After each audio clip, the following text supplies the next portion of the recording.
नमस्कार, technical analysis के 6th episode में आपका स्वागत है।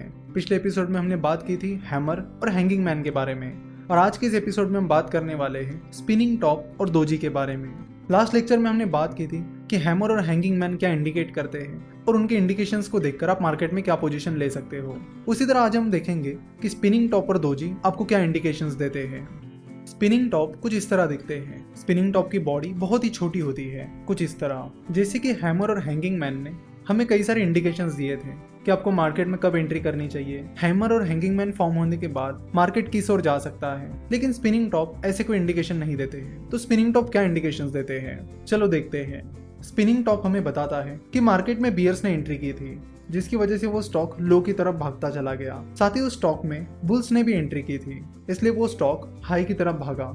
लेकिन जब मार्केट क्लोज होने के करीब आया तब स्टॉक प्राइस अपनी ओपनिंग प्राइस के पास जाकर ही क्लोज हुई। तो स्पिनिंग टॉप से हमें पता चलता है कि ना बियर्स मार्केट में मोमेंटम बना पाए ना बुल्स, और इसलिए स्पिनिंग टॉप हमें इंडिकेट करते हैं अनसर्टेनिटी। यानी स्पिनिंग टॉप बताते हैं कि उस स्टॉक में अनसर्टेनिटी चल रही है, यानी कुछ भी हो सकता है। तो स्पिनिंग टॉप हमें रिवर्सल या उस जैसा कोई क्लियर इंडिकेशन नहीं देते हैं, वो बस बताते हैं कि उस स्टॉक में अनसर्टेनिटी है। ना बुल उस स्टॉक पर कंट्रोल कर पा रहा है, ना ही बियर्स। तो स्पिनिंग टॉप चाहे बुल ट्रेंड में आए या बियर ट्रेंड में, वो ज्यादा कुछ इंडिकेट नहीं करते हैं और सिर्फ स्पिनिंग टॉप के बेसिस पर आप मार्केट में कोई पोजीशन नहीं ले सकते। अब बात करते हैं दोजी के बारे में। दोजी कुछ इस तरह दिखते हैं, यानी दोजी की जो बॉडी होती है वो बस एक सिंगल लाइन होती है। तो दोजी से हमें पता चलता है कि उस स्टॉक की ओपनिंग प्राइस और क्लोजिंग प्राइस सेम रही है। लेट से कोई स्टॉक है जिसकी ओपनिंग प्राइस 100 रुपीज रही है, उसका हाई 105 रुपीज रहा है और उसका लो 95 रुपीज रहा है और उसकी क्लोजिंग प्राइस 100 रुपीज रही है, तो उसकी कैंडल कुछ इस तरह दिखेगी। देखो, दोजी में जरूरी नहीं है कि ओपनिंग प्राइस और क्लोजिंग प्राइस सेम ही होनी चाहिए। अगर उनमें थोड़ा सा डिफरेंस भी है तो चल जाता है। जैसे कि अगर ओपनिंग प्राइस 99.5 रुपीज है और क्लोजिंग प्राइस 100 रुपीज है तो इतना डिफरेंस चल सकता है। तो स्टॉक की ओपनिंग प्राइस और क्लोजिंग प्राइस, इसका डिफरेंस बहुत कम होना चाहिए। और अगर ओपनिंग प्राइस और क्लोजिंग प्राइस सेम है तो और भी बढ़िया, क्योंकि दोजी की ओपनिंग प्राइस और क्लोजिंग प्राइस सेम होती है, इसलिए दोजी में कलर मैटर नहीं करता है कि वो ग्रीन कैंडल है या फिर रेड कैंडल है। तो चलो देखते हैं कि दोजी हमें क्या बताते हैं। तो दोजी हमें बताता है कि बियर्स ने उस स्टॉक में एंट्री की थी, जिसकी वजह से वो स्टॉक लो की तरफ चला गया था। साथ ही उस स्टॉक में बुल्स ने भी एंट्री की थी, जिसकी वजह से वो स्टॉक हाई की तरफ भी गया था। लेकिन दिन खत्म होते होते उस स्टॉक की प्राइस अपनी ओपनिंग प्राइस के पास जाकर ही क्लोज हुई।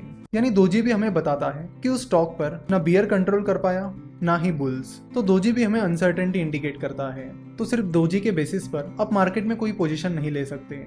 दोजी में कुछ और भी पैटर्न्स होते हैं, चलो उन्हें भी समझते हैं। तो जो दोजी इस तरह दिखता है उसे ग्रेवस्टन दोजी कहा जाता है। ग्रेवस्टन दोजी की ओपनिंग प्राइस, क्लोजिंग प्राइस और लो प्राइस सेम होती है। और जो दोजी कुछ इस तरह दिखते हैं उन्हें ड्रैगन फ्लाई दोजी कहा जाता है। ड्रैगन फ्लाई दोजी की ओपनिंग प्राइस, क्लोजिंग प्राइस और हाई प्राइस सेम होती है।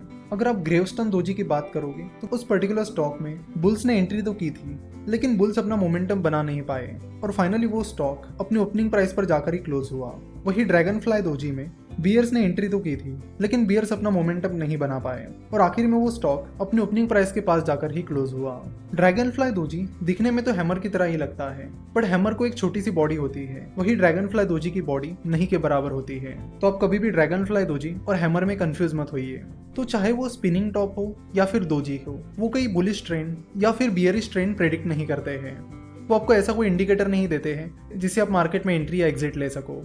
वो बस आपको बताते हैं कि मार्केट में अनसर्टेनिटी है। तो लास्ट लेक्चर में हमने देखा था कि हैमर ने हमें कुछ इंडिकेशंस दिए थे, जिसके बेसिस पर हम मार्केट में कुछ पोजीशंस ले पा रहे थे। सिमिलरली हैंगिंग मैन ने भी हमें कुछ इंडिकेशंस दिए थे, जिनके बेसिस पर हम मार्केट में पोजीशन ले पा रहे थे। पर इस एपिसोड में जब हमने स्पिनिंग टॉप और दोजी के बारे में बात की तो वैसा कुछ नहीं हुआ। हमें ऐसा कोई परफेक्ट इंडिकेशन नहीं मिला जिसके बेसिस पर हम उस स्टॉक में कोई पोजीशन ले पाए। तो बस दोजी या स्पिनिंग टॉप को देखकर आप कोई भी पोजीशन मत लीजिए, क्योंकि इन दोनों से हमें कोई अच्छा और परफेक्ट इंडिकेशन नहीं मिलता है। देखो, क्या नहीं करना चाहिए ये भी उतना ही इंपॉर्टेंट है जितना क्या करना चाहिए ये इंपॉर्टेंट है। इसलिए जो भी पैटर्न्स हैं इनको आप अच्छे से समझ लीजिए और किन पैटर्न्स के बाद आपको एक्शन लेनी है और किन पैटर्न्स के बाद आपको एक्शन नहीं लेनी है, ये आप अच्छे से समझ लीजिए।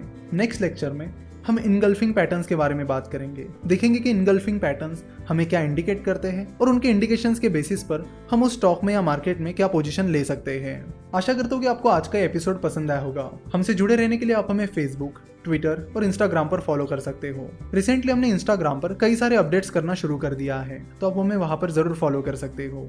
और जानकारी के लिए आप हमारी वेबसाइट www.finnovations.com विजिट कर सकते हो। हमसे जुड़े रहने के लिए आपका बहुत बहुत धन्यवाद।